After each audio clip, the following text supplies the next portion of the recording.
Okay, welcome everyone to the TQC industry session.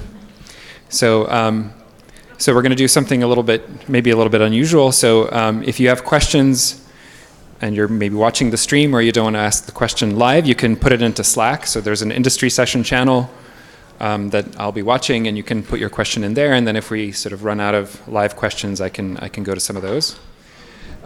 So we're going to start with Microsoft and with Chris Granade, who's going to tell us about quantum programming to quantum development. So go ahead. Thank you very much for the introduction, and thank you for joining me this evening. As you heard, I'll be talking today about the journey we're on at Microsoft to get us from quantum programming all the way through to quantum development. So to put that into context a little bit, what we mean by that is we've got problems that we're trying to solve that matter at the level of society. Things like looking at nitrogen fixation, carbon capture, understanding materials science better, and attacking problems in machine learning. These are all large problems that have impact across society. So we want to be able to solve them. We're bringing to that a very unique approach. We start with topological qubits so that we can get the lowest error rates possible and get a head start with error correction there. We are bringing to that bold strategy a global team of experts from a wide variety of different backgrounds and skill sets, and using that to build a scalable end-to-end technology. So just to emphasize a little bit, when I say global, I mean global. We have sites all over the world: Redmond, Santa Barbara, Delft, Copenhagen, Lafayette, Espoo, and Sydney. I'll be talking mostly about what goes on in Redmond, where I'm at, on the quantum architectures and computation team. So with that kind of as context, what do we mean by quantum development? Why do we want to get there? Well, the first thing that we really need in order to address those kind of society level questions is we need practical cost estimates, so that when we have an application in hand and a proposed solution, we know whether or not it actually addresses that need. So as an example of that, let's look at a quantum chemistry application here, looking at reactions that occur in photosynthesis. So for this example, initial estimates of classical approaches to solve this basically said age of the universe, it's intractable, you can't do it. And it was a huge improvement looking back in 2012 at what you could do with a quantum computer. Instead of age of the universe, it only takes 3,000 years to understand how photosynthesis works. Go forward just a few more years to 2015, and we get down to 1 day under the same assumptions that gave us that 3,000 year figure. And what changed in between is better algorithms, yes, but more to the point, what changed is we were able to better cost out the algorithms we already had and better combine them with classical post-processing techniques to make the best use of information coming out of our quantum devices. So the next thing about quantum development that I think is really important as we move to address these kind of societal level questions is we need to be able to debug our quantum algorithms. It's not enough to go deliver an application if our solution isn't correct. So to debug these quantum algorithms, it really helps if we can run them and see that they give the wrong answer. We know from classical programming, it's really hard to debug a program you can't run. And so we have all these ideas of like unit testing, where you write small examples of the programs you're trying to build and see that they give you the wrong answer, and you can use that to go figure out, oh, hey, here's something that went wrong. So we really want to be able to run things for small examples where we know the answer we can compare against and use that to build confidence that we're doing things correctly as we scale up to these society level problems. But the third answer really is, it's right there in the context. We want these algorithms to actually solve problems. And for that, we need to be thinking about computing at every level of a full stack solution. We need to be thinking about what happens up on our classical computers that we're used to and how we program things there. We need to think about how we control quantum devices, and we need to think about the quantum devices themselves. So to address these needs, one of the things that we're doing is we're working on the quantum development kit. You can go download and play around with it now. I'll talk more to that. But the quantum development kit comes with a new language, Q#, for thinking in terms of quantum algorithms. and it's backed up by a wide variety of open source libraries and samples covering everything from phase estimation to amplitude amplification, state preparation, and simulation. We know it's hard to program classically without good tool support, so we learned that lesson and apply that here by using powerful development tools such as Visual Studio or the open source cross-platform Visual Studio Code environment. And just like Visual Studio Code itself, the Quantum Development Kit is cross-platform, runs on Windows, Mac OS, and Linux. So with that said, what is Q#? I said it's a new language for thinking about quantum algorithms. How does that work? Well, you write your operations and functions out in Q#, and then you can call them from a classical host program where you're describing your application, where you're describe the classical inputs and outputs, and that can live in C# or in Python. And that host program is then responsible for sending your quantum programs over to one of several different target machines. At the moment, for instance, you can run on a full state simulator or a Toffoli simulator or on a resources estimator to count the actual resources that would be required to run that quantum program for larger instances. And as we bring hardware online, that fits into the same sort of mental model where you have a host program that's responsible for sending your quantum programs over to target devices. One very important thing in this is, that I'll speak to a little bit more in a moment, is the availability of libraries, right? So that no program stands on its own. So you can also link your Q# program to one or more different libraries that provide additional functions and operations. This is really important because if we go back to kind of thinking about classical linguistics and how we think about the world and understand the world, there's this idea that you sometimes hear, Safi-Whorf hypothesis, linguistic relativity, that we understand the world in terms of the languages we use to describe it. So we understand quantum algorithms by the languages that we use to describe them.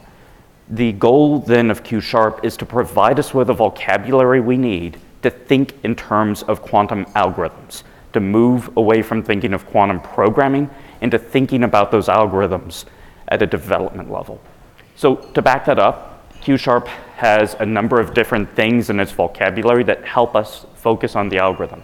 We can write out classical logic that occurs as part of an algorithm using functions that represent deterministic classical processing that we can predict even when it's in part of a higher level quantum program.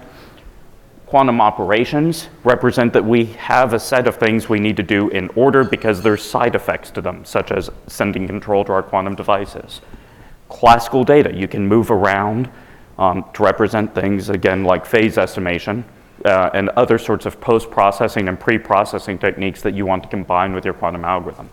And all of that can then be shuttled across to different target machines to simulate or estimate the resources required by your quantum program. And finally, qubits fit into this as opaque objects. So that way, your program doesn't know what a qubit is so that it can be used across different kinds of target machines, and you can preserve that investment as you move from simulation through resource estimation and eventually to actual hardware. And all of that vocabulary is supported by the rich set of libraries provided with a quantum development kit. There are standard libraries with a lot of the built-in subroutines that you need to get up and running with quantum programming and quantum development. And then there's domain-specific libraries such as chemistry. There is a new version of our chemistry library that went out very recently in collaboration with 1QBit. And a new numerics library to represent the kind of arithmetic operations that you need in a lot of different contexts. And there's going to be more to come. We keep developing new features on the libraries as well. And all of these can then be used from the Q# programs that you write.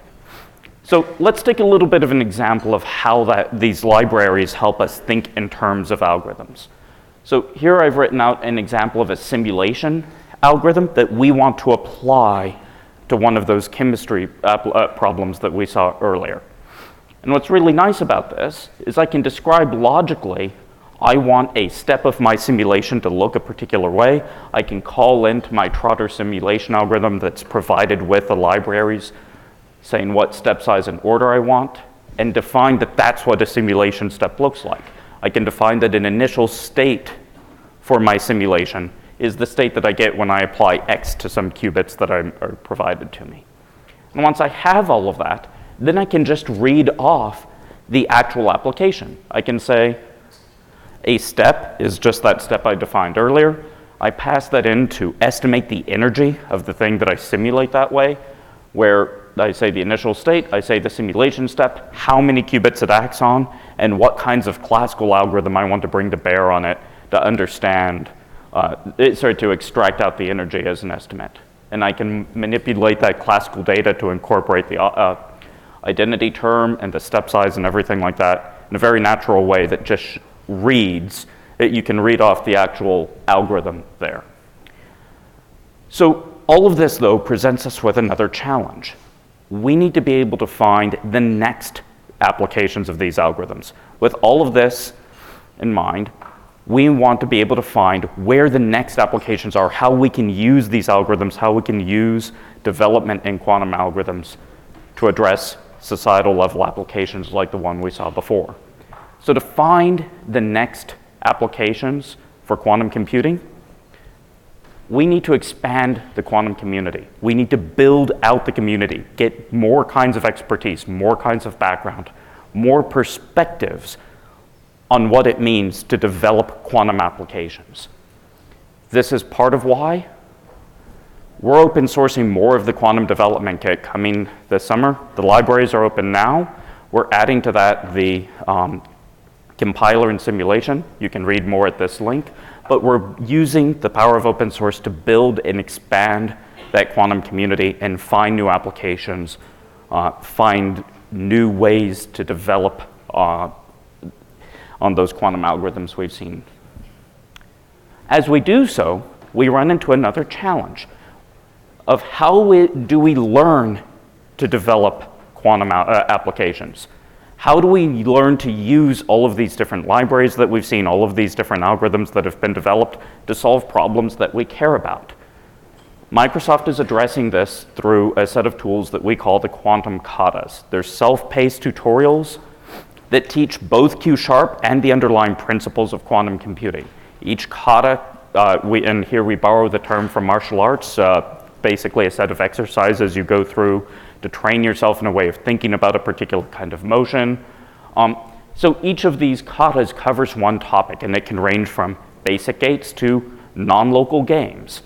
And by breaking it down into a set of tasks that each can independently fail and build up in difficulty so that you understand what's going on with that with that topic, or if you don't understand, so that you get that feedback and you can ask a question, you can go find the appropriate resources, and you can learn, oh, hey, I misunderstood something here. Let me go change the way I think about this to understand that topic better. And so these tasks work by asking the participant to fill in bits of code so that you actually get something that works at the end. You take all of those failing unit tests that we saw earlier, and you get something that runs and works. We use standard testing frameworks provided with .NET Core and other to validate that solution and provide that kind of feedback. And you can download it, run it locally on your machine. Using the Jupyter Notebook platform, we've recently introduced the ability for you to run these online without installing anything. And that's really helpful as we start going toward events where we teach using these katas in a workshop scenario, in a tutorial scenario. And this has worked really well because one of the really encouraging and rewarding things we see out of this is that as we grow the community, as we expand the community, people can learn from each other. And participants can learn from each other and really grow into quantum development using the katas. We've run events at the University of Washington, at the University of Technology, Sydney. We've run events in Zurich. And every time we see people who are from the quantum research community engaging in quantum programming and learning to move that to quantum development, we've seen people from classical development communities get engaged and learning about quantum development. So please let us know if you're interested in using these katas, if you'd like to talk to us about how you can run workshops to expand the your own quantum community. But in the meantime, there's a lot of resources that we've provided to help you get engaged with the Quantum Development Kit, try it out, and learn about what we're doing with quantum development. I encourage you to take a look at our documentation. You can try using the Quantum Development Kit without installing anything. You can learn by doing hands-on using the katas, and there are community efforts out there to take that even to the next step. And as I mentioned, we're building on all of these efforts by open sourcing more of the Quantum Development Kit this summer. In the meantime, though, the other really important thing that I want to mention is we're also growing ourselves. The Microsoft Quantum team is growing. If you're interested in a job, go look at our site. There's always new positions opening up. So with that, I want to thank you for your time and attention, and let me know if you have any questions.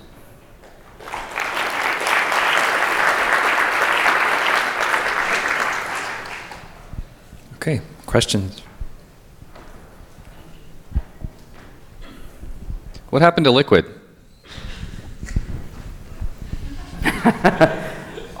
No, Liquid is very much a part of the history of how we got here. We found that at some point it was the best way forward to do what we were wanting to do, to make our own new language, rather than trying to fit these ideas into an existing language. And we wouldn't have gotten there without something like Liquid. So I mean, you can think of this as kind of the next step of the ideas that were forged through developing Liquid.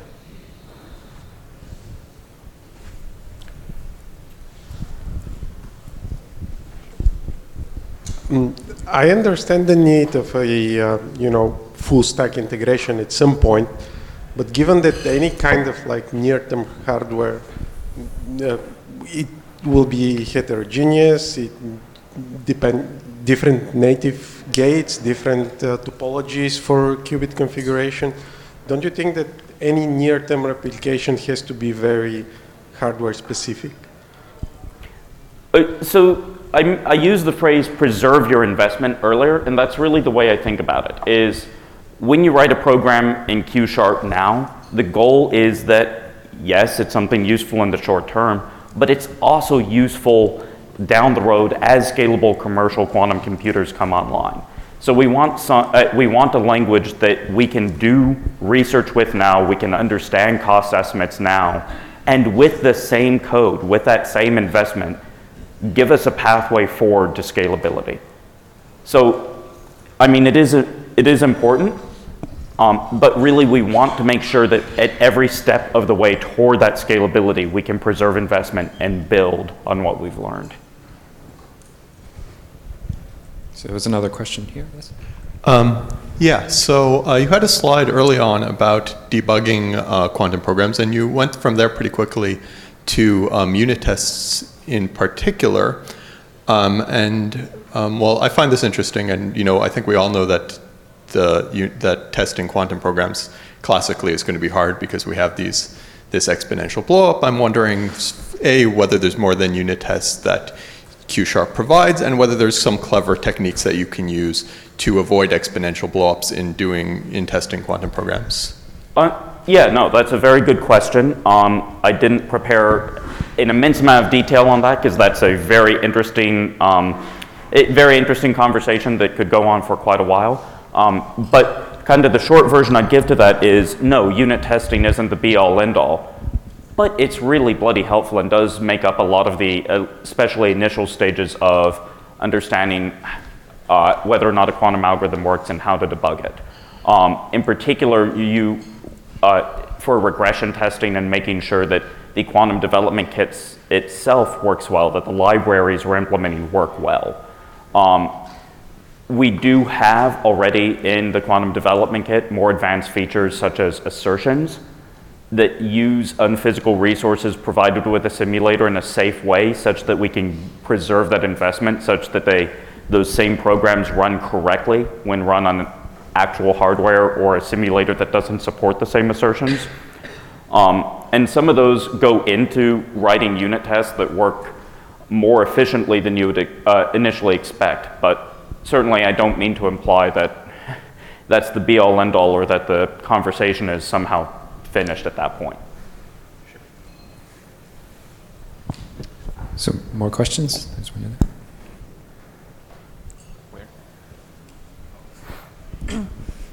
Is there any information on what the sort of costs would be for actually running it on hardware as Microsoft scales up? Is there going to be like a cloud service type model, or? That's a great question. Not one that falls under my area of expertise. So if you're interested, come up to me afterwards and I can put you in touch with people on the team who can answer that much better than I can.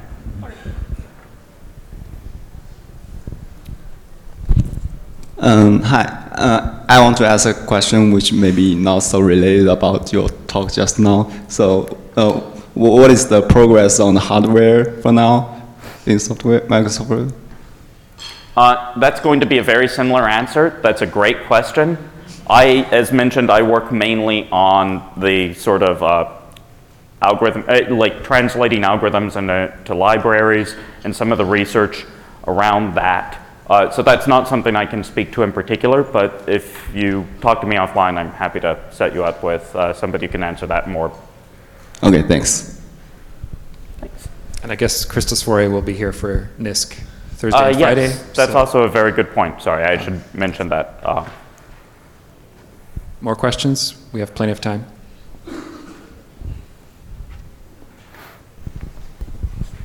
So, compilation is a big issue when you want to write efficient quantum programs, irrespective of whether you want to run them on a simulator or later on hardware.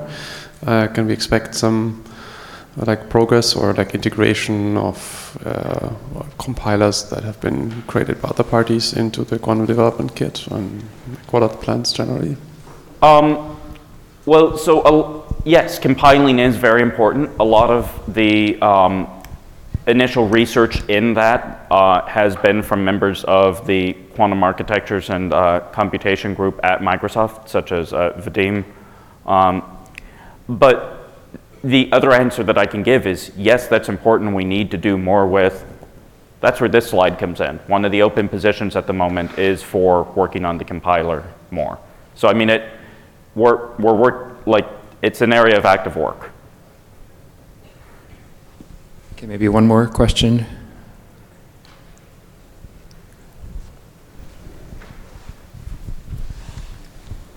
So I'm curious about these katas actually that you're using to teach people quantum, programming in Q# and I assume quantum programming. More generally, are these, can you give an example of these, and are these the kind of things that we could incorporate into a quantum computing course? Absolutely. Variants of the katas have been used already in courses, such as an undergraduate course taught at the University of Washington by Krista. And if you have, that box on the next slide, let us know if you're interested in using that, and we're happy to talk with you about that. But they cover a wide range of topics. We're always adding more.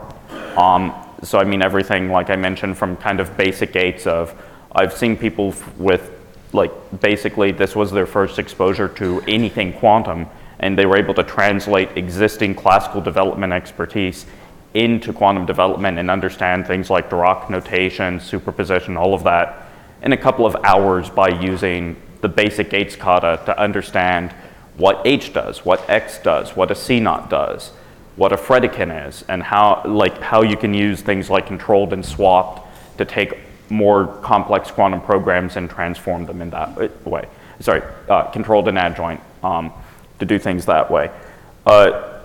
And then going through, as I said, more advanced topics like non-local games or coming up with measurements to distinguish things. Like there's one kata task that's, you've got the trine ensemble optimally distinguish, and it's not immediately trivial. So it really does build up in a lot of interesting ways there.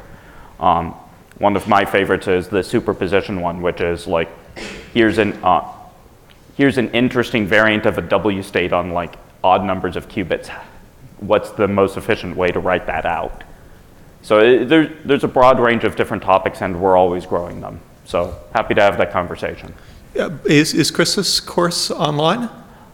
I don't believe so. The way that the University of Washington does things, they don't tend to put courses online for like student privacy reasons. But that's why we're happy to talk about what materials we can offer and things like that. Great. Okay, great. So we should move on. So let's thank Chris again for a great talk.